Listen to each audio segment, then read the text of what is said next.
Hey everybody, welcome to another edition of Boston Straight Shooters. I'm one of the hosts, Steve, aka Negative Ned. Joining me right now, we have Kevy Kev, aka the Kevmonger, and Frank should be joining us in a few minutes. So, want to wish everybody a happy New Year as we kick off 2025. Kev, how you doing? Happy New Year. I'm happy to be here. Happy New Year to you too, brother. Thank you. All right, got a lot to talk about. This is the show we talk about the Patriots, the Bruins, the Celtics, and the Red Sox. And we're going to start with the Patriots. uh, given their abysmal performance against the Chargers last Saturday. Uh, before I give you my thoughts, Kevin, let me get your thoughts on what you saw in that 40-7 drubbing that they took last week. Well, I think I called this a long time ago. This was to be expected in my eyes. I'm sorry, I don't mean to be such a curmudgeon on the Patriots, but this isn't their year clearly, and I don't know. I think there are going to be some changes that need to be made. They may not necessarily be made, but that's just my opinion. There's some heads that need to be uh, Rolled? without Patriots helmets on, or without that logo on their chest. Yeah, right. Okay, very good. Yeah, it was pretty abysmal. I did not enjoy that. They just looked inept on both sides of the ball. I mean, they couldn't stop the run. They couldn't pass. They were getting blitzed up the wazoo. Uh, Give me half a second while I post the link here for everybody to join the show. Um, so they just didn't look good, and I didn't realize until listening to some of the post game and during the week is that once again the offensive line not together, all the same guys again for the umpty-ninth time this year. They have yet to have like this, a starting five for more than one game, which is ridiculous. So it's just frustrating watching them. Uh, you know, they couldn't run the ball early in the game. They couldn't stop the run. They couldn't stop the pass. They just looked out of sorts. Their communication was off. Uh, they just couldn't do anything. Uh, I do have one. I have one play that sticks out, and I'm sure it sticks out to everybody. Is the one where Drake May tried to pitch it back to Pop Douglas, Yep. and he wasn't there. It's like, you know, they're finally running the hurry up offense. I think it was 2nd and 1, and we were waiting for them to run the hurry up offense. Then they can't execute it. And I think earlier in the year, me and Frank were going back and forth about they're not hurrying up. There's no sense of urgency. And I think I had said to him like, they can't execute hurry up. They can barely execute the regular offense. How are they gonna execute the hurry up? And that's proof in the pudding right there. Is just that Clear, that play clear as day. just that play sums up their whole season. As Chris Berman would say, rumbling, stumbling, bumbling. It just uh, their season. It just epitomizes their season. They just looked too inept, and it's clearly their worst loss of the year, in my opinion. What do you think? Yeah, it's what's the word? It's a very clear description of how they are this whole season. What they look like. This that was the surmise of everything that we've been talking about all these past games. This is this is it. This is what them on full display of what they can do. Nothing. Not right now. I mean, It's infuriating. It really is. You know, they just. I don't know. I don't know how Mayo or any of them can keep their jobs when it looks this bad. I mean, against Buffalo, the first half was like their best half the whole year, and then the second half they reverted right back to what they've been the whole year. It looked just like last week. I'm yeah, like, the last 6 quarters of football, they've been outscored 57-17. yeah. Uh, What? You were passing, you were doing well, and all of a sudden you say, let's go to the running game. It's like, what?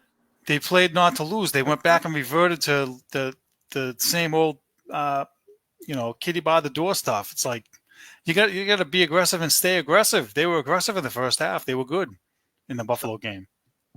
So me and our other partner there, we've been talking about it back and forth, and I know that they're not going. Well, according to him, he says they're going to keep Mayo.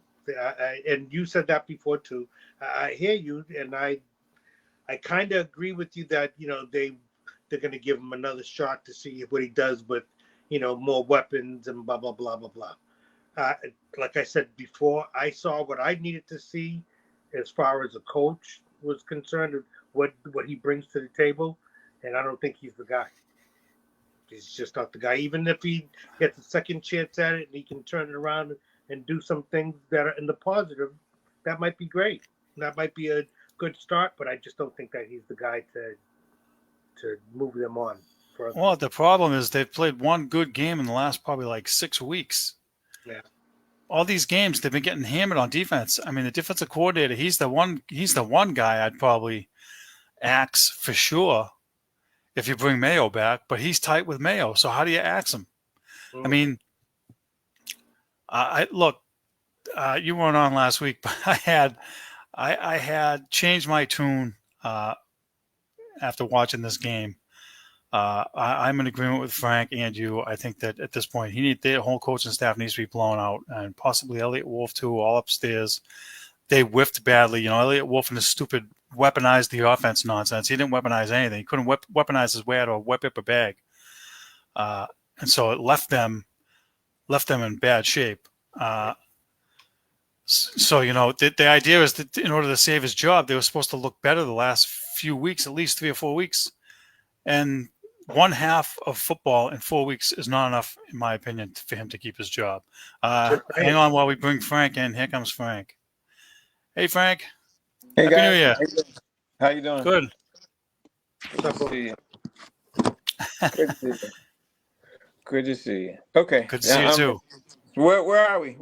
We're talking about how dismal the Patriots' performance was against San Diego, and talking about whether Mayo and the rest of the coaching staff should be brought back. If any, I was telling Kev that I finally flipped last week and agree with you that they all need to be blown out, and that I want somebody different. I don't think I can take another whole year of this. It's funny because I almost flipped back. You know what I mean? I almost flipped back. So back. What do you mean? I almost flipped back to wanting Mayo to stay because of what Because I looked at. Let me go through this. Let me go through the process. My thought process. Right, here's where my issue is. My issue is the Patriots are not going to get rid of Jared Mayo. They're just not going to do that, no matter how many ways we look at it. Josh McDaniels is out there. They're not going to get rid of Van Pelt, Alex Van Pelt. Not going to get rid of him. The only person I think that they're really going to get rid of is Covington. I think they're going to get rid of Covington. But they want, in all fairness and contractually, I think they want to be able to get Mayo back, because that's what they told him. They told the press. They don't want to take egg in the face and all. You know what I mean? Just too much. Now, what do I want? I want Brian Flores. I want Mike Vrabel. As one of those two guys. I want Josh McDaniels as coach. But the Crafts are too proud. They're going on too much stuff like that. You and I both. We all three of us know that they're listening to sports radio. They're listening to what everybody's saying. They're reading the emails. They're listening to sports talk radio. They're reading the newspapers, the website. They already know that they're under a lot of scrutiny. So what they don't want to do is to do that and then something else happen. They want to at least give him a 2-year plan, 2-year drawn out, see what happens, and then go from there. But I shouldn't say but. And I should say, and I think they're also taking a really good look at the bottom dollar of what everything's costing them and what they're losing. I sat there last night, Steve and Kev, and I read something that really blew me away. And I'm going to tell you what it is, summarize it real fast.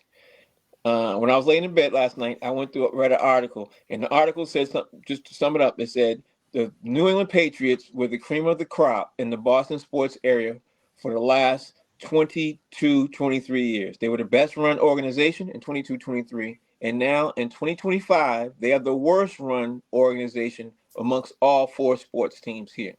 So, because that's a narrative now that's being spoke about to everybody all across, the New England area, I think they don't want to disrupt the cart anymore. I think they want to give it one more chance and then blow stuff out and start from scratch at the end of next season if it doesn't go well. That's what my thought process is telling me.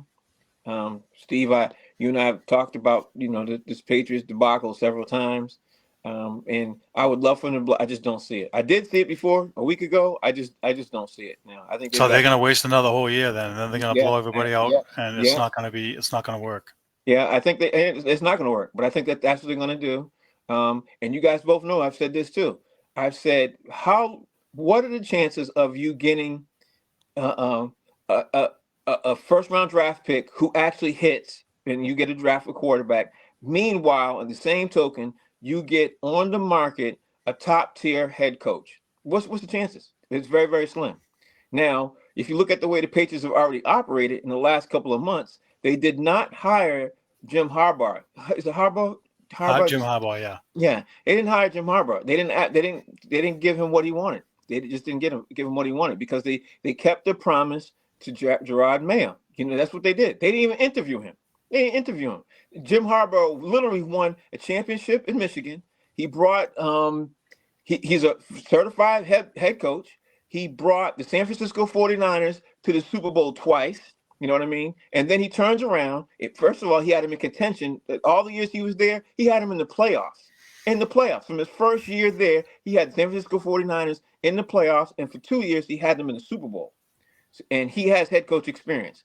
But because of what they said, because of the promises they made, they knew they got rid of Bill Belichick. They didn't even interview him. I don't know if this is hitting home to you guys the way it did hit me last night, but I thought about it. I was like, you know what? They're really standing on, as the kids say, 10 toes. They stand on 10 toes down on sticking with Gerard Mayo because at the end of the day, if they really were serious about taking a chance and serious about interviewing qualified head coaches instead of getting a rookie head coach, a rookie offensive coordinator, a rookie as a quarterback, you sit back and you say, you know what, let me take a chance on this and let me my franchise is worth what, $4.5 billion. Let me get a coach who's worth his salt, who's done something with Jim Harbaugh. He was sitting there. That's something I overlooked for the first 5-6 weeks when I was getting mad at Gerard Mayo. I didn't even thought about that. I completely forgot about that. I went on when everybody else was talking about Mike Vrabel. I was talking about Mike Vrabel too. Then I thought about Jim Harbaugh was sitting there. He was sitting there. They didn't even interview him. Let that hit home. They didn't interview anybody, Frank. They didn't interview anyone. They didn't go through a real process from top to bottom. And so I'm sorry to cut you off, but they're not going to do it again. And so look, at the very beginning, exactly. I said Mayo needs 3 years, but after watching how inept he is and how he's handled the media and how he's flip-flopped and backpedaled, I just don't think he's ready. I think that's the issue. Look, he's been in the NFL, and it just feels to me like he should be more ready than he is. But the problem is he's never been a defensive coordinator. He doesn't have that experience, and throwing him in this spot feels a little unfair, I think. Maybe that's why they feel that they should bring him back, is because, look, we didn't do right by him. We didn't give him what he needs, and they haven't spent money. And I didn't realize this until I saw it on TV the other day. In the last 8 years, the Patriots are dead last in spending. Right. And that needs to be flipped completely a 180. Look, I understand what you said earlier about them looking at their, profit and loss and all this other nonsense. But you know what? If you want to get back to being in the playoffs ASAP, you got to spend money. You got to get quality people. And you can't screw around with the whole weaponize the offense crap that Elliott Wolf was spewing, last year before the draft. Dude, you got to the whole organization from the top down, starting with Robert Kraft. He has to realize that he's got to pony up dough, and they're going to have to get quality wide receivers. They have to get defensive. Since they traded Judon, they have no pass rush. Right. And you got Right. Keon White sitting over here making comments that makes it sound like he wants to be out because they're not using him properly. That's a mistake. He's a Right. And he's talented upset kid. about that. And he's And I don't upset blame about him. that. And I don't blame Yeah. him. This is what I'm saying. Like they're definitely not utilizing his talent. You're going to let another guy, potential pass rush guy, walk out the door. You got nobody. And Steve, let me just piggyback off of that. Let's not forget that they released the guy that they got from Baltimore Ravens, who was one of the best pass rushers that they ended up getting. They got him this year and they ended up releasing him. And they released him because of productivity, when it realistically was they released him because they didn't get productivity out of him, but they released him. And let me just say this: it wasn't them. It wasn't them. I mean, it wasn't him. It wasn't. I can't even pronounce the guy's name, so I don't even want to butcher it. Oh, the guy they just released the other The day. guy they just released. Now they released him in time so he can go get picked up by a playoff team. And when he gets picked up by a playoff team, God help us if he goes to the Chiefs. Because if he goes to the Chiefs, he's gonna all of a sudden find his mojo that he supposedly lost, and he's gonna go find it. And the Chiefs are gonna have one of the scariest pass rushes in the playoffs, and they probably win the Super Bowl because they're gonna have Chris Jones rushing up through the middle, and the pass rush guy that the Patriots just released on the edge.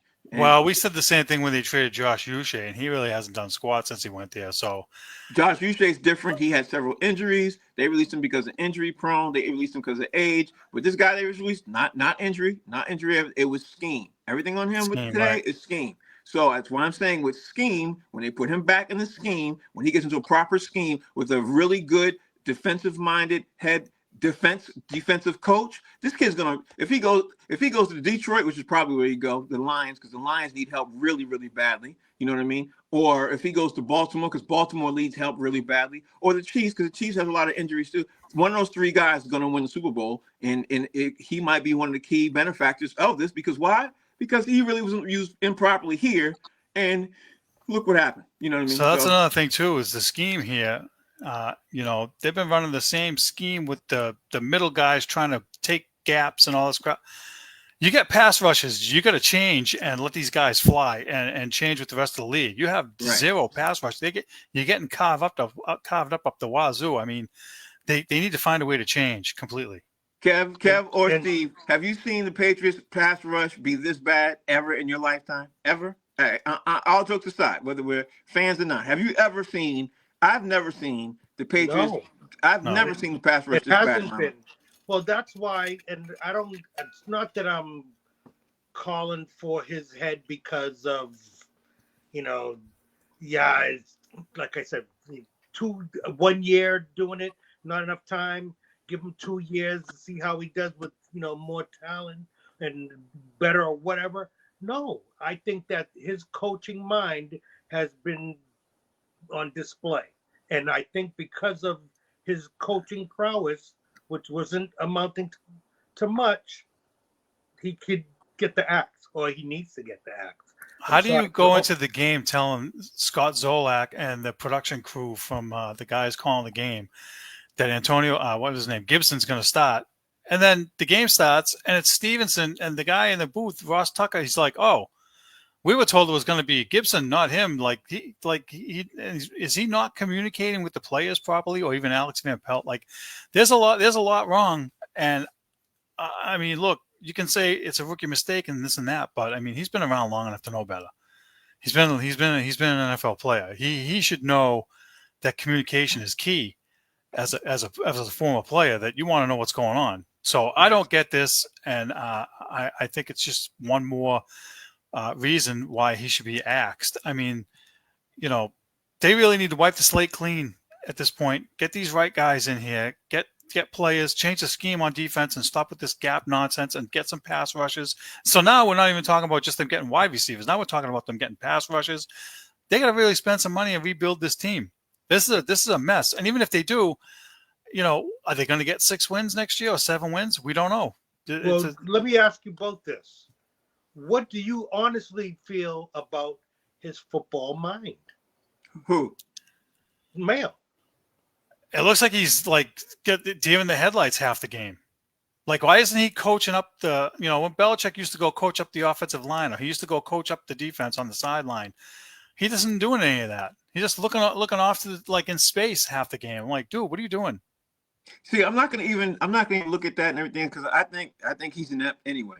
My thing is moving forward. What will the Patriots do right now? Because when they lose, they're going to have the number one pick in the draft. That's the fact. What do you do if you're the New England Patriots, the number one pick in the draft? If you're going to still keep the same head coaches and the same personnel in the management office like that, and I'm going to piggyback off of this too and say, and if they aren't able to get more than 5 or 6 wins and they ruin this opportunity, because I don't ever remember the Patriots since Drew Bledsoe. I don't ever remember the Patriots getting the number one pick in the draft and then trading down to be able to get other players.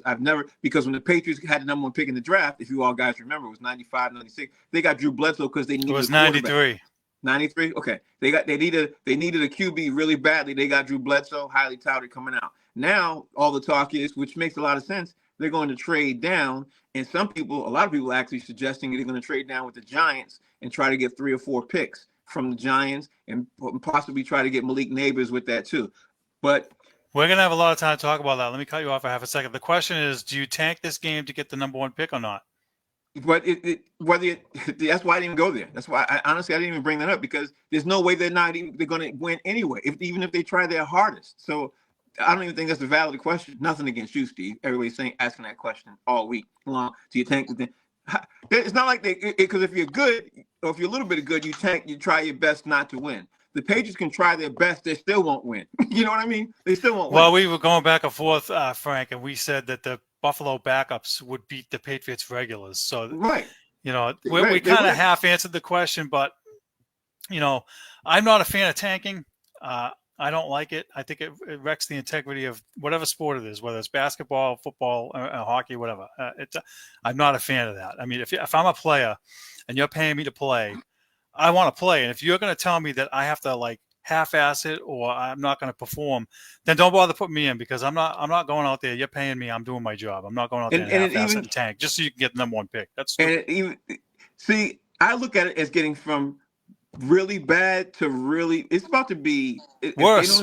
It's going to be so bad. It's going to be worse than it's ever been, because and I'm going to say the reason why, because when they get free agents who are on the teams that contracts are going to expire, those free agents are not even going to want to come back to New England, even if they are overpaying to bring them back. That's where the Patriots are right now. And they're saying that, and talk is like that right now, because the Patriots players are not even quietly saying this. They don't like the coaching, especially on the defensive side of the ball, to want to come back, because like you're saying, Steve, they want to win. They want to win. And if they don't see some kind of plan or some going somewhere, everybody's going to be out. Then you're going to be hard pressed to get anybody coming here, because once word gets out that the Patriots don't know what the hell they're doing, which is about to, can you imagine how bad it's really going to be? There's too many guys coming out like Pop Douglas and Butte and Keon White coming out saying, hey, Right. we need change. Something's got to give, this and that. I agree with you. That reflects on the coaching. Right. And so that tells me that they're not happy with the way they're being used.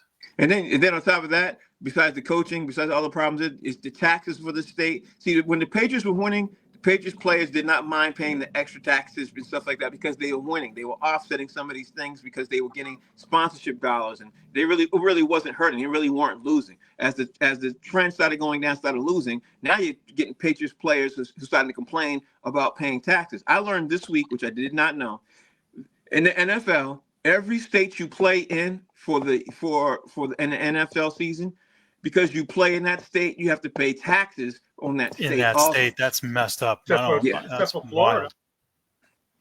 Except for Florida, because they don't have taxes, your income tax, right? Right. But if you go to L.A. or Dallas or New York, imagine go playing in the Meadowlands in New Jersey. They got one of the highest tax rates, like 8 or 10%. That's insane. Right. So if you make $10 million, I did the math this week. You make $10 million, you're really making 2.5. You're really making 2.5 because you're playing 16, 17 games a season, and every state's taking their tax out. So $10 million equates for you to get really $2.5 million. So now, in order for the Patriots to get somebody, they really got to pay 15 to 20 to get that guy to say, hey, if you were to this team, any other team, you're going to be paying this amount, but we're paying you more, so you won't get hurt so much on the taxes. I don't know. See, I don't know where you guys stopped at or where you started at, but I don't want to keep going because it's already 24 minutes into the clock. But that's all right. Yeah, change. We're ready to change, Frank. I think we got out what we had to at the beginning, right, Kev? Yeah. All right. So let's move on. Let's switch on. I see you got the Bruins written up here, Steve. You're gonna have to talk to me about the Bruins because this week I didn't pay attention to the Bruins too much. All I saw was that they won and lost. I saw a couple of things like that, but I did hear a lot of negativity coming out of Bruins land this week, and you're gonna be in negative net. I remember saying to myself, was it New Year's, Christmas Day? I'm like, Steve is gonna enjoy the show this week because he got a lot of negativity to talk about. So. Steve, Well, they give him they're adding fuel to the fire, Frank. I mean, listen, they're playing a team like Columbus, who's not very good. I don't even know if they're 500, but you lose to them 6-2, and you had already lost to them earlier in the year 5-1. That's bad. And then the next game they play them back to back, they shut them out 4-0. So they're really like Jekyll and Hyde. You don't know what you're going to get. One day they don't show up, they're getting shellacked 6-2. The next day they're pounding everybody 4-1. It's like, wait a minute, what are we getting? You have no clue. So I think part of the problem is it's not the coaching, because now you have a new coach and his philosophy isn't going to change. It's the players.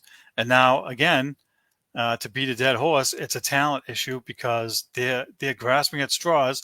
They called up Fabian Lysell against the second game there against Columbus. Right, he played pretty good. Then they sent it back to Providence, and then last week they ended up picking up a guy from the Islanders who's 24 years old, who was a first-round pick. It's like they don't have answers. They don't have scoring. They put themselves in cap jail again. We talked about this, but one of the things I noticed about them is, they're taking too many stupid penalties. They're out of position a lot. Those games they lose 6-2, they're out of position. They're losing 2-0 already to the Rangers. And Zadorov, the guy I wanted him to get, the big 6'5", 250, caused the first goal. He went into the wrong side of the ice. He messed up McAvoy, caused the other guys to get the puck. The guy passes it out in front, goes to shoot it. Now Zadorov is in the middle. And then the guy slips behind. So he leaves the guy wide open behind in front of Swayman to get the rebound and scores. It's like, dude, you're out of position. You're not supposed to take that. You're taking the wrong guy. They have major issues. And then on the next goal, they give up a 2-on-1. They're giving up too many odd man rushes. They're out of position.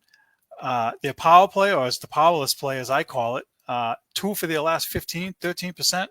Their power play is third worst in the league. This is almost as bad as the year they won the cup when they were at like 11% under Claude Julien. I mean, they're inept. They're missing scoring. They have to do something somehow upcoming at the deadline to fix this because, last week we had a little bit of positive, Pete, and I said, hey, they have time to rectify it, but they can't keep having one game good, one game bad, one game good, one game bad. All right, so were they the real Bruins last week, or are they the real Bruins week this week? I don't know. Again, you don't know, Frank. You look at them when they win 4-0. It's like, okay, it's a great win. They're in position. They're fighting for the pucks. They're doing everything right. Then they get shellacked 6-2, and it's like, holy crap! Where did you guys go? Are you invisible? What happened? Somebody put cement in your skates that they can't generate scoring chances. They can't skate. They look slow. It's weird. It's like, I don't get it. I really don't. So I don't know what the answer is. All right, I'm gonna change gears, Steven. I told you I'm gonna change gears. I'm gonna change gears, and I'm gonna do this. I'm gonna give both of you guys this question. I'm gonna get you with this question for the Celtics, Kev. So start thinking of this right now, okay? So when I ask this question to Steve, so start getting your list right now. You might need a pen and piece of paper. I need both of you. First, I'm gonna start with Steve, and then I'm gonna jump to the Celtics in a second. Steve, give me your top 5 best moments of the Boston Bruins for the entire calendar year of 2024. Because we discussed their worst, but give me their top 5 that you can think of. And we'll start with number 5 and work our way to number 4 and work our way to number 3. Because we did the pros and cons last week about the year and revat and everything else. Well, I wish you'd have gave me this question about 3 hours ago. I would have had a better answer for you. Because right now, off the top of my head, I don't have any answers. Yes, you do. You know why I know you do? Because you're thinking too hard. It's 5 of the year of calendar 24, which means it tailed into from sometime last season to how they were last season. Remember in January, how they were last season, tailing into this season? Because we could pick out all the bad things that the Bruins did. We could pick out all the bad, because right now, obviously the bad stuff comes to mind first and foremost. And last week's show, especially for people sitting at home watching Boston straight shooters, we did the pros and cons for every single team, and we went down on what Bruins we did was a and naughty and nice list of 2024 right. for the 4 That's what teams. we did. That's what we did. That's how we did. But this week, right now, we are going to figure out the top 5 best moments in the calendar moments of literally of the Boston Bruins, and then we're going to swing this into the Boston Celtics. I'm going to get Kev give his 5 moments too. So Steve, number 5, and no, it doesn't even have to be it doesn't have to be in this exact order, but just the first 5 things that stick out in your head that the Bruins did. I'm completely drawing a blank right now. All I can say is Wow. I'll just pick one, and I'll say that it was when Jeremy Swayman down the stretch played most of the games, and he took over and played in the playoffs. He proved himself to be the number 1 guy when they needed it come playoff time. Now, obviously, they weren't good enough to beat Florida, but overall, he was pretty good in the Toronto series, and I would say the last 10, 15 games, he was the guy that they needed in order for them to head into the playoffs in the right direction. Now, the reason why I give this to you, and I thought this would be easy for you, Steve, is because I know you're going to give me the 5 best wins that the Bruins had in last season and this season. You know what I mean? Like last week's win was a huge win to me because you picked this up and you thought they were going to really lose, and they ended up beating Washington. It was 4-1. That is probably their best win this year. That game was a complete 60-minute effort from them. They held the team to 11 shots. That hasn't happened yet this year. That's 2. That's 2. All right, there's 2. All right, and the reason why I gave this to you too, Steve, is because when you win it, when you're a team that's not as skilled and you win when you're supposed to lose, those wins resonate throughout an entire season. You and I both know it for any sport. Like when the Celtics beat Golden State Warriors, I remember this win vividly. 4 or 5 years ago, they went into Golden State with Marcus Smart as the point guard. Everybody thought they were going to get smoked by 30. They won by 3. You know what I mean? In Golden State. Those type of wins you win, you remember because, oh my God, your team was supposed to get smoked. You know, like get the doors blown off. And they hung in, and they knew everybody was going to say that too. So now you gave me 2 things. Steve, you can come up with 3 more. I'm sure you can come up with 3 more things. Was it 3 wins? I want to say one of the wins was against Florida, and they came back after being down. I'll have to go back and look. Okay, so that's 3. One. That's 3. You got 3 things. Now give me 2 more. 2 more instances. Was it a player move? Was it a I don't know, management move? Was it a person getting fired? Was the best thing that happened to them? Was the person getting hired? Was the best thing that happened? Well, you got 2 more, Steve. Give me 2 more. You're killing me, Smalls. That's all I can tell you right now. Holy crap, dude! I'm really stuck here. Okay, all right. I don't know. I'm stumped, Frank. It's okay. not caught me off guard completely. Yeah, because sometimes the best part of the show is when you catch a person off guard, you get them to say, and because you're such a detail-oriented guy, I wanted to catch you off guard. Okay. The problem with me is for the Bruins, most of the stuff is negative. Like when they keep giving up goals in the last freaking minute of the period. That's the stuff I remember, and I can count them on 2 hands easy. Okay. So you didn't give but that 3. Was last week's negative nonsense. I mean, they had numbers of games where they gave up goals in the last minute and a half, 2 minutes. In particular, 0.7 seconds left. Point whatever seconds left, 10 seconds left. I'm like, I have to actually change the channel when there's 1 minute left in the period. As soon as the announcer goes 1 minute left in the period, I change the channel because I know something bad's going to happen. And that's every period. It's not just the first period or the third period. It's every period. I have to change the channel because I don't want to see it go in with 7 seconds left. I'm sick of that.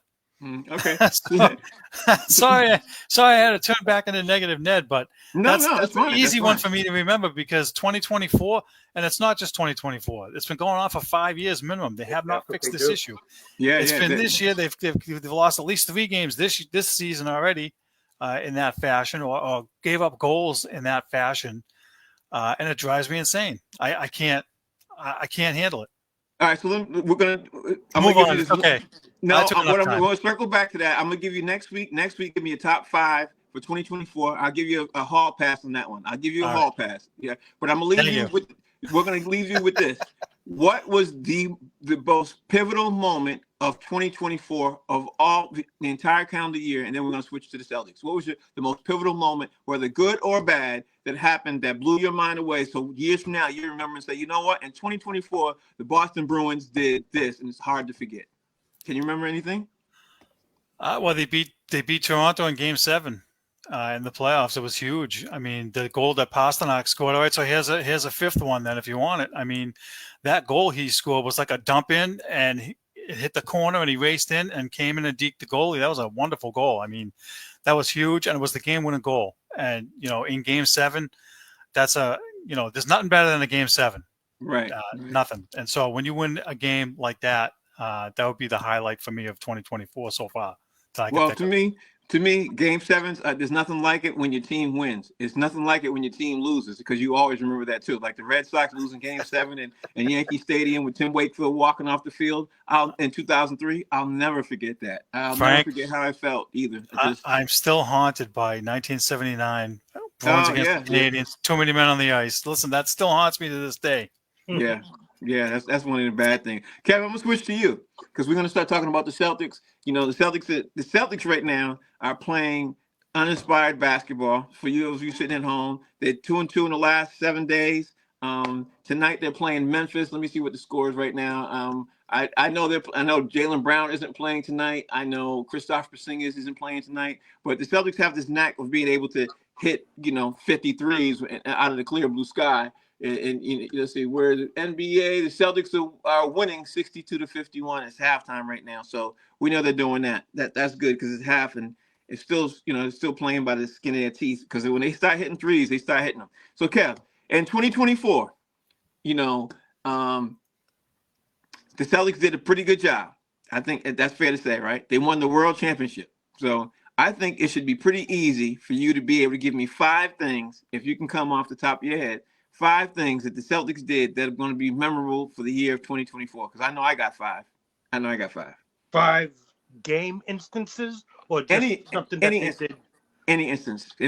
And it have to be in the calendar from January 2024 to December of 2024. So that bleeds from summer last season when they won the championship, bleeding right into this season too. So you give me 5 instances, and we'll go from there. Go ahead. I don't have instances. What I have are... That's fine. Give me 5 things. Pivotal, if you want pivotal things, such as them shoring up Mr. D. White's contract. That's making him secure with the team, kind of just elevated his confidence, which was already high, but that put his confidence up there in the rafters with the rest of the fellas, and he played phenomenally defensively. Okay, keep going. Come on. Jaylen Brown working on that left hand, so he no longer was creating turnovers as he was coming down, dribbling, trying to at the top of the key, trying to go to the middle. Yeah. On that spin move. That's true. On that left, and that's no longer an issue. And he was slashing to the basket a lot more, finishing with both hands. Okay, that's 2. Come on, give me 3. That's 3, Porzingis getting healthy enough to come in and contribute. Okay. 2 more. Coach Joe Mazzulla utilizing the bench a whole lot more, putting in my little Everready battery and what's his name, Pritchard. Mm-hmm. Hey, one more, Kev. One more. Because Porzingis was sitting, getting that work out of what's his name, big man that they had. He's not big, not Horford. The other guy, can't think of his name right now. Cater? No. Cornette? Luke Cornette? Nope. Is he still on the brother number 44? I don't. the big guy. Oh my god, I can't think of his name. What did he But do? him, big guy that they put in to give. Oh, the trade. The guy they got the trade from Jaden Springer. Merriman or something like that. no, the trade that they got from Memphis. The guy that who hit the three in Yes, the finals. Yeah. him. I think getting him some early playing time, within the rotation, so it wasn't gonna always have to be on Tito. But I call him Horford Tito because of his dad. But I say him. That guy came in and did his work to hold it down for Porzingis. Okay, I'm gonna give you my 5 real fast too, and it's gonna be the first 5 things that stick out to me in the calendar year 2024 from January to that. Number 1 for me was winning the NBA World Championship. I don't think anybody could say that the Celtics, because the Celtics were picked by everybody not to win. You know what I mean? Even when they entered the playoffs with the best record in the league, they were picked not to win. That's my number 1 thing of 2024. My number 2 thing of the 2024 was when the Celtics blew out the Golden State Warriors by 55. That, to me, they put everybody on notice. They let everybody know that they blown them out. And then number 3 is when they blew out Milwaukee by 54. You know what I mean? In the calendar year, they put everybody on the notice that, hey, and not only did they do it once, they did it twice. They beat them last season and they beat them this season. They beat the breaks off of them from that. The other thing that that was 2, that was 3. Number 4 was getting Big Deuce, Jason Tatum, getting his contract signed, sealed, and delivered. Because honestly, I think he left enough window dressing on that contract that he'll be able to wiggle out and might be able to scale back on it. Because they all know contracts is going to be an issue, for them as they move forward. And number 5, I would have to say, there's a couple of them. There's a couple more I would say, but number 5 would be when Kristaps Porzingis came in and helped the Celtics throughout the playoffs when people didn't expect him to even be dominant, and he was dominant. And I didn't even expect him to be that dominant in the playoffs. I was blown away. The Celtics went 16-3 throughout the playoffs. I don't think I've ever seen or will ever see the Celtics do that again. So those are my top 5 moments for the Celtics for the calendar year 2024. I don't think they'll be able to mimic that, honestly. And right now, as of today, the Celtics are playing board basketball because I think they can't wait to get back to the playoffs. I think that the coaches get them excited to play after they have a horrible loss. But I think they're chugging along, just trying to get to the All-Star break so they could just sit back, recharge, do what they want to do, and then come out storming and then a race for the playoffs. But right now, I saw them play the other night. They're playing uninspired basketball. They're just not there, and then there's too many substitutions. So that's my top 5 moments. But because now looking at time, and I want to get these polls in, and I guess a couple of other questions I want to ask you guys, for a couple of other questions not necessarily pertaining to specifically exactly Boston sports, but stuff that affects the teams. I want to circle back to some of this stuff. I want to shoot out to you, Steve, and I'm going to ask you, Steve. We looked at right now that the Red Sox is making some moves. They added some pitching. Steve, I read an article literally on Sports Illustrated, and 3 writers on Sports Illustrated said that the Red Sox have the most promising starting 5 and will have the most promising starting 6 rotation because this Red Sox are in deep talks now about having a rotation of 6 pitchers, unlike any other team in Major League Baseball. And you keep calling them what, Steve? What do you call them? Ocean State job lot dumpster dive bums. That's what I keep calling That's them. what you keep calling them. So there's a reason for that. Yeah, I know that. So Steve, tell everybody out there about what's going on with the suitors and get into that, and then dive right into, really please, what your thoughts are on if the Red Sox moving on with a starting 6 rotation, which honestly I think is not a bad idea if they had great guys, But what's your thoughts on who they signed in the 6? All right, so I love that they signed Walker Buehler, and I love that they traded for Garrett Crochet. That gives them 2 legit guys at the top of the rotation. Right. They have Luis Giolito coming back this year from Tommy John or whatever that surgery was he had last year. So there's your top 3. And now that means you can slide Houck and Bayo back to numbers 4 and 5. And that means, to me, you can put Carter Crawford back in. You can put him in the pen and use him as a long guy. Now, let me just touch on something real quick before we talk about the 6-man rotation. I want to see they're still looking for a right-handed bat, and they've been hemming and hawing and losing out on all these guys, and they just lost out on Teoscar Hernandez, who went back to the Dodgers for 3 years and $22 million a year. And I am pissed off that they let that guy get away, because now instead of a short-term contract that's manageable, I mean, you paid Tyler O'Neill $21 million last year. Mm-hmm. You can't pay Hernandez $22 million and then find a way to offload Yoshida. Mm-hmm. I mean, just stupid. So I'm pissed off about that, because now they have to try to get Alex Bregman, who's one of the last free agent guys on the block, and he's represented by Scott Boras, and he wants 7 years and $180 to $200 million. So you're going to pay a guy $30 million for 7 years, and he's 32 years old. I don't like that. I don't want to do that. And they're talking about moving Devers to first and all this other happy horse bleep. I'm like, no. Like, if you sign Bregman, put him at second base then. Just tell him that's where he's playing. We'll give you $30 million. Just shut the hell up and give us second base so I can have good defense. Because second base was a freaking hole last year. Second base and shortstop were terrible. So then, what do you do with Trevor Story if you do that? He's shortstop. He stays there. You sign Bregman, you put him at second. You have a good infield. I thought you were going to move Trevor Story to second base because the hole is so big. No, they were looking at signing another shortstop guy, and that guy signed somewhere else, so they can't get him. Okay, keep going. I didn't mean to interrupt. Keep going. No, it's okay. So if you were going to sign the other guy and put him at short and move Story to second, fine. But now they're not doing that. So keep Story at short. You have to play Bregman at second base, because now they don't want to trade Casas, so they can't move Devers to first, and you can't put him at DH. You already have a DH.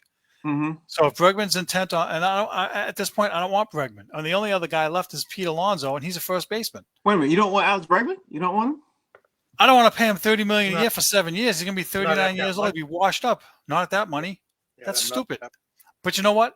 Shame on them, because they put themselves in this hole again. They did all this talk. Sam Kennedy yapping his mouth about, we're going to go over the luxury tax and we're going to spend money. No, you're not. It's all lip service again. So that pisses me off. Either sign the guy today and shut the hell up, or then you're not fooling anybody. But the rotation, Frank, the rotation doesn't mean anything if you don't have defense and you don't put somebody at second base that can play. 100%. I'm tired of seeing David Hamilton and freaking Exxon Valdez and these hodgepodge of junk at second base now, again, even though you have good pitching, and they're going to get discouraged. Yeah, 100%. Now that I got off that soapbox and had that rant, sorry, the 6-man rotation, I hate it. One. Wait a minute. Hold on, Kev. The other ones weren't good, but that was a good one. Hold on, Kev. Go ahead. You hate the 6-man rotation? Yes. Okay. Because their bullpen's not good enough when the guy can only go 4 innings. Then what do you do? Mm-hmm. Frank, you're killing the pitching staff by doing that. They think they're extending the arms and this. Okay, if you're going to do that, every guy has to pitch 6 or 7 innings if you have a 6-man rotation, because your bullpen's going to be thinner now. I say put Crawford in the pen as the long guy, so when Walker Buehler comes out in one of the starts and throws 3 innings, you have a guy out there that can pick up 3 more innings. That's what they need. All these starters can't go more than 5 innings. That's part of the problem with the game. They need 2 long guys. They need 2 long guys, not 1. Right. Well, I like the 6-man rotation only because it's going to throw off other teams off of their preparation because you're not going to see the same guy. If you do a series, obviously, you're not going to see the same guy come in sooner. You're going to see it's going to come in. That same guy's going to come in. Guy who starts game 1, obviously, won't come into the very last part of the series. That's why I like it if they get into a series. But everything you said is spot on. I can't deny it. So put it this way. Let's say I'll tell you right now. Let's say they start the season with 6-man rotation. Right. One guy goes. Let's say Cutter Crawford's the 6th guy. One guy goes down. You're back to a 5-man rotation because they don't have depth in the minor leagues to bring up another guy to have a 6-man rotation. Stupid. I 100% agree with you. But this is why I hate the Red Sox right now. It's like they keep dinking around with all this stupid nonsense. Guys, get a real closer, get a real bullpen, get a real long guy, get me some starters, and stop dinking around. But they want to play mixed match, hodgepodge, analytic crap. Bye. They're gonna finish. They'll be lucky to finish 500 again if they go to a 6-man rotation. I'll say it right now. And Steve, they're still better than the Patriots. Still better than the Patriots. Listen. 500 that they got, the fact that they finished at 500 was miraculous considering what they went through. So they're slightly better than the Patriots, only because they finished above 500. They're largely better than the Patriots. I'm not giving them that much credit, Frank. Sorry, I can't do it. All right, okay, I give it to you. But the Patriots won 3 games. 500, they were 500. You know what I mean? So Mathematically, statistically, the Red Sox still better, and their organization still run better than the Patriots. I hate to keep harping on this, but I was pretty proud that the Patriots at one time were the cream of the crop around here. I used to love it. We all were. Yeah, I was like, wow, especially out of all those 32 teams in the NFL and all the guys I know who used to talk trash. I used to love it. Now I gotta hide. People want to call me and text me, act like I didn't get the message. I didn't get it. I didn't get it. Text message. All right, so now we know in the water boy, when the guy goes, "We suck again." That's where we are now with the Patriots. Yeah, and the bags on the heads. Oh, you want to see a bag on the head? Here you go. I'll wait till next week. About to do that right now. They're about to have. I'll wait till next week when the season's over. That's when I'm really gonna have to have it out. Yeah. The Patriots are gonna have fans sitting in the bleachers and everywhere around, with bags in their heads like the Detroit Lions used to do. That's what we're about. Listen, I heard today for the second week in a row, Robert Kraft took a ride around the whole stadium in a helicopter to see the tailgating, the seats. He's looking at that stuff. Yeah, and he's noticing it's getting smaller and smaller and smaller. Soon he's going to go in the stadium and say, Bueller. You know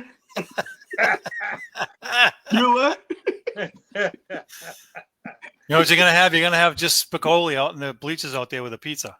Yeah, that's what's going to happen. That's what's going to happen. Okay, so we talked about the Red Sox, the Patriots, the Celtics, and now it's time for us to move on to the poll questions. And Steve, the floor is yours for the poll questions, and the floor is yours for the football picks because oh, wow, Steve, you was really good for the football week. Wow, one run. Okay, go ahead, Steve. Look how he's smiling. He turned pink, Kevin. So you know what you're going to have now? I'm going to have to change my name from Negative Ned to Negative Swami. Yeah, we're gonna do that. All right, let's talk about the poll questions first, then we're gonna jump into the picks. Poll questions. Where did it go? All right. Given the chance of fire Mayo during the Patriots 40-7 loss to the Chargers, who would you want to see replace Gerard Mayo as the Patriots head coach? Mike Vrabel, 90%. Brian Flores, 10%. Ben Johnson, 0. Others, 0. So the consensus pick was Mike Vrabel. And honestly, the consensus pick is Mike Vrabel because that's what sports talk is telling everybody. You know what I mean? Like they're hearing Mike Vrabel, and he makes sense. Like I'm not doubting. He makes a lot of sense.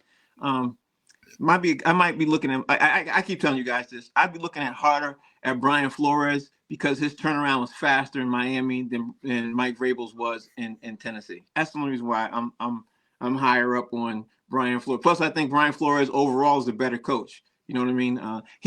Brian Flores hated his starting quarterback, and he still got Miami to be to a winning record. He hated it.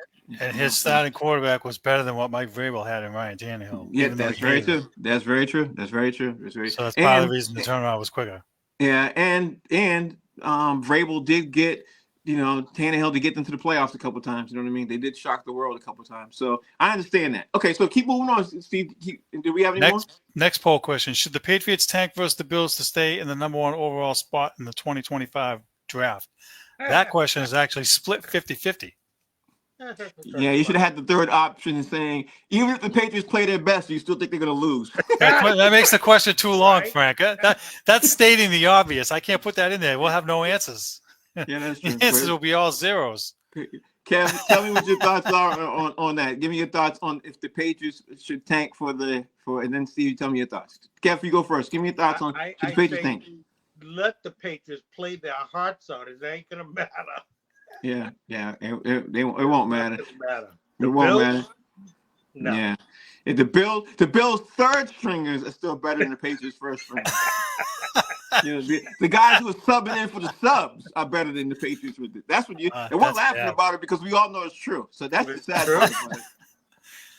That's not good, Frank. It's not good. On the other end, that used to be us. We used to say the last day, don't start anybody building, and Bill wouldn't. He would have the sub income in from the subs, and you guys, and then they would crack all over those guys, and they'd be joking around and all that stuff. Now we're the butt of the jokes, so it's killing me. The Roosters come home. All right, so let's talk about the picks, the predictions, picks. Steve, I'm gonna let you. What do the Peacocks do? They flock their wings, and the Peacocks do that. I'm gonna let you do your peacock thing. Go ahead, Steve. You can do your peacocking. I'm not planning to fly away. Forget it. It's okay.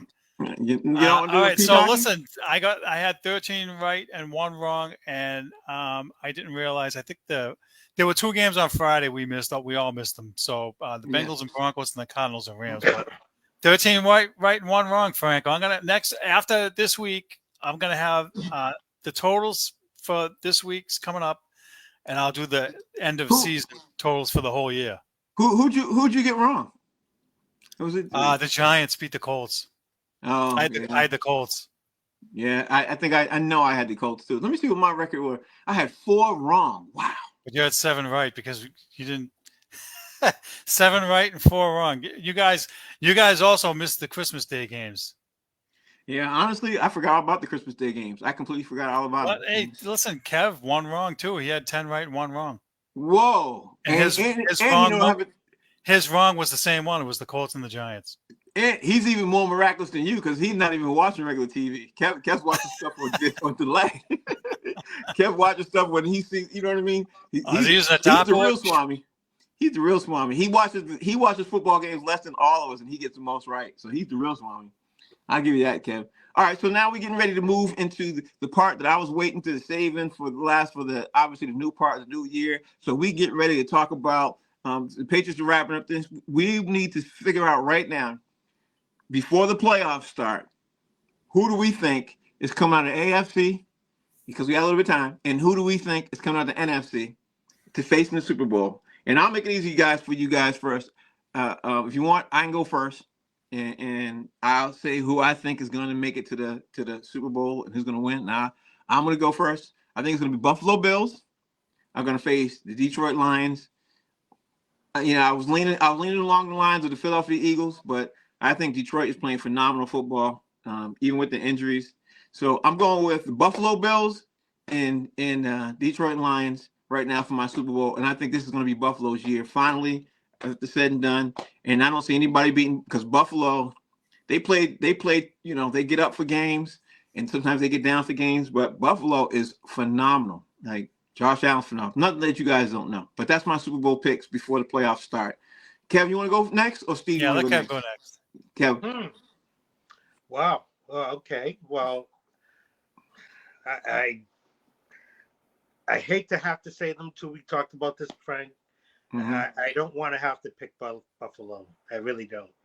But I would pick Buffalo, and I don't want to see these other guys in there. But I just believe that the league is kind of pushing forth for Kansas City to be there. Yeah, well, Kansas City and Buffalo both in the AFC. So who's in the NFC? Who do you got coming out in the NFC? Yeah, probably the Eagles. Okay. Probably the Eagles. So who do you think's going to win the Super Bowl? That's what I was saying before. I hate to have to say it, but Buffalo. Okay. All right. Steve, come out of AFC, come out of NFC, and who you got for the Super Bowl? All right. So who do I want? I'll tell you who I want first. I want Buffalo and Detroit. Right. What do I think it's going to be? I think it's going to be Baltimore and Minnesota. Honestly, I want Baltimore. I really want Baltimore to get, because Lamar Jackson's playing phenomenal ball, everything else, but they don't have a good defense. They're going to get exposed. Their defense is it's hurting them now in the last couple of games. Last 4 or 5 games. I don't even think they're going to get to the AFC Championship game. So I don't know how or why, but usually, listen, I know that they have times they have egg on their face, but John Harbaugh is a good coach. And so he doesn't have the edge over Andy Reid or whatever. Right. I just feel that their offense is better now than it's ever been. And even if their defense is struggling, I mean, almost nobody plays any real good defense. And part of the reason I'm picking Minnesota is because Brian Flores is there, and their defense is pretty good. And you're getting the best in the league. Don't forget. You're getting good play out of Sam Darnold, and hopefully he doesn't crap himself in the playoffs. But I really like the momentum that they've gained. As much as I want Detroit to win, I have a feeling that the coach is going to put his foot in it with him stupid going for it on 4th down garbage. It's going to catch up to him in the playoffs. And it's going to cost them because it cost them last year too when they were up against San Francisco. They had a chance to kick a field goal and go ahead by 10, and he went for it, and they didn't get it, and it turned the momentum in the game. So I really want to see Buffalo and Detroit, because you're seeing 2 teams that have never won a Super Bowl. That's what I really want. That's what I want too. That's what I want too. Yeah. But my gut tells me it's Baltimore and Minnesota. Now, let the networks, I think, want Minnesota Kansas to City. get there. No, the networks definitely want Kansas City. But I'm saying on the NFC side of the ball, I think the networks and the studios and everybody, the advertising agency, I think everybody on that side of the ball, I think they all want Minnesota too because of Sam Darnold's storyline and all that stuff at first. And I think if they had a choice, it'd be Minnesota or oh my God, or Detroit. Yeah, Detroit. I think they'd want one of those two to come out of NFC. But out of the AFC, I think everybody is rooting for Kansas City to get that three-peat so they don't have to talk about the Patriots anymore. Honestly, I think that's the big thing that everybody wants. And then I think the landslide is going to happen like that happened to the Patriots. They're sick and tired of talking about, the Patriots, because now everybody can talk about Kansas City if they win this year. You know what I mean? That's what I think is going to happen if they win. But I think that's what everybody wants. I'm going to tell you guys the same thing I've been telling everybody else. They want Kansas City to win because they don't want Taylor Swift going home sad. That's all. Every time she's at a game, they show her 9,000 times in a box, and they get all these calls. These phantom flags come out of nowhere. That play against the Raiders that was supposed to be a false start thing, the guys coming out on the sideline doing this, and then they huddled and changed the thing completely. I'm like, you know what? I have no faith in the officiating. I have no faith that it's not rigged.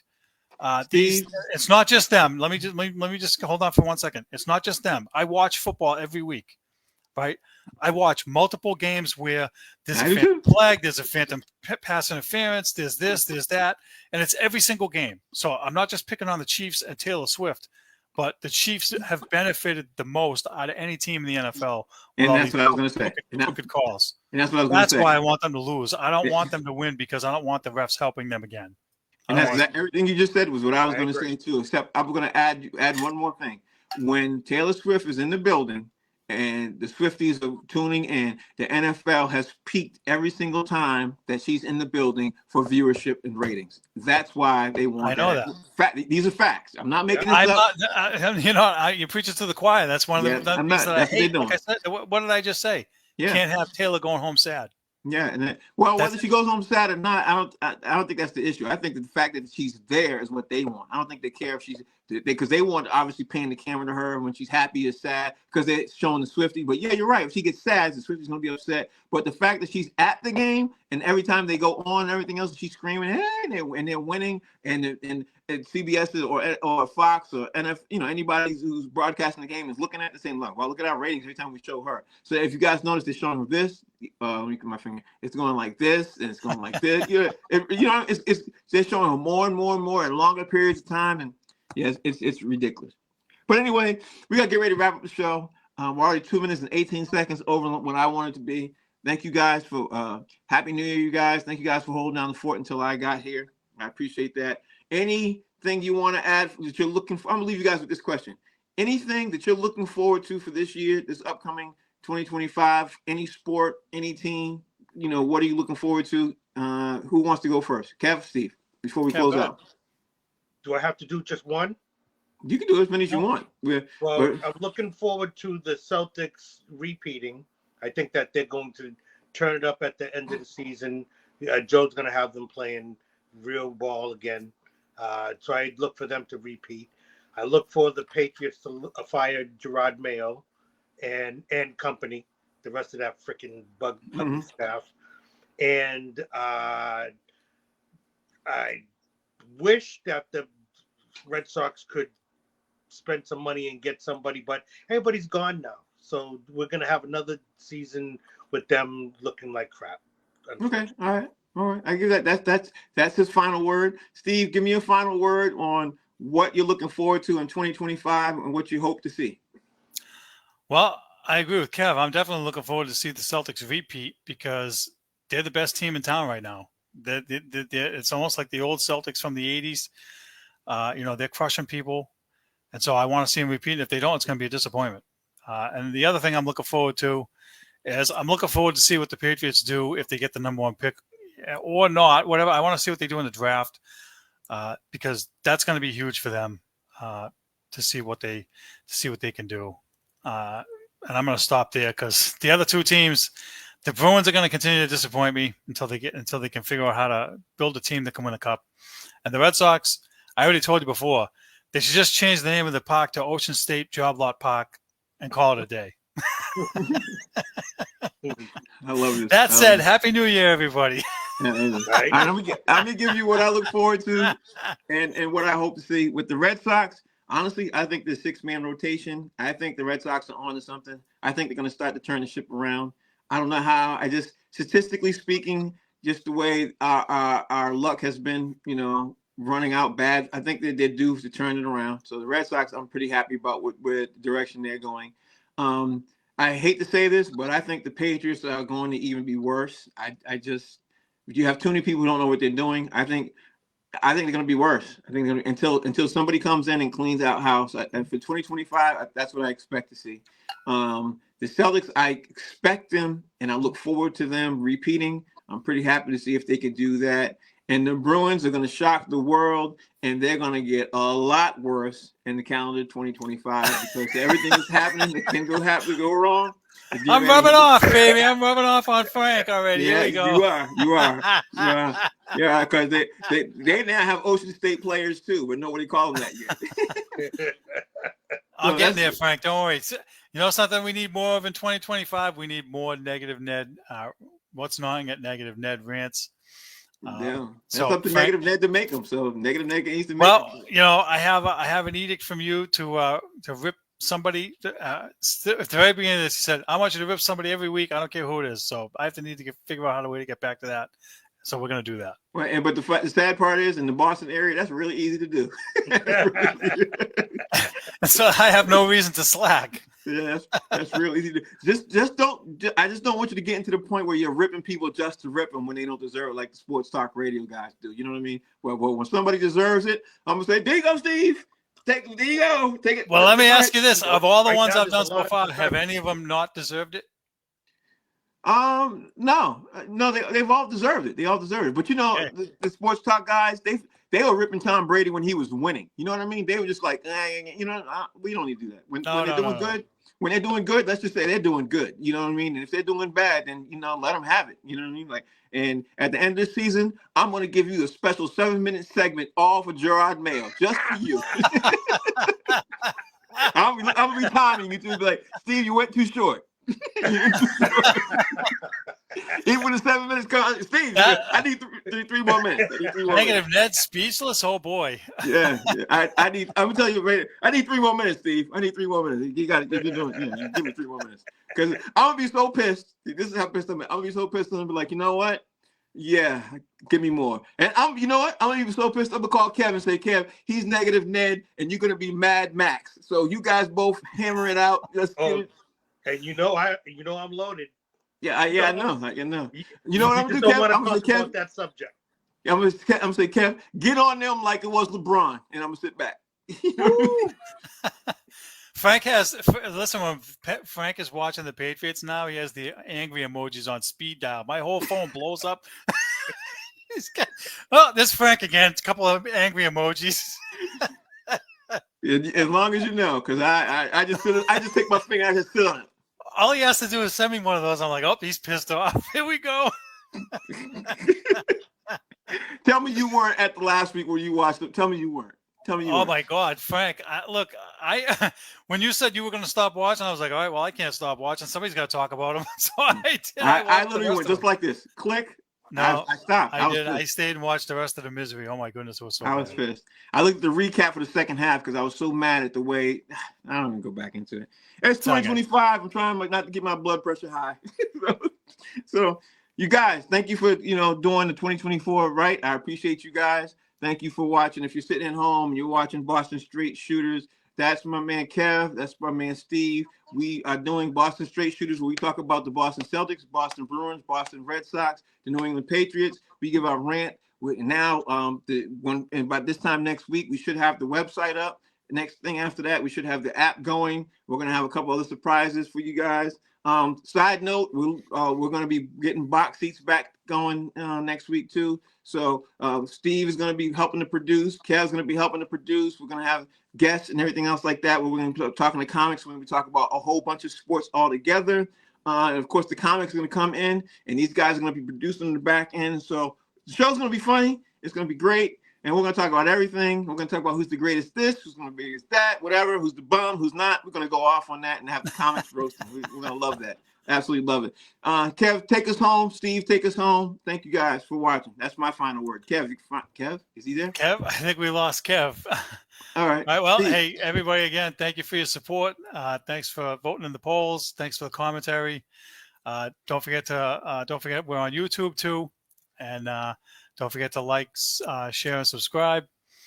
Lots of big things happening in 2025. So stick around and enjoy the ride. Thank you. Thanks. See you, Frank. Have a good one. See you.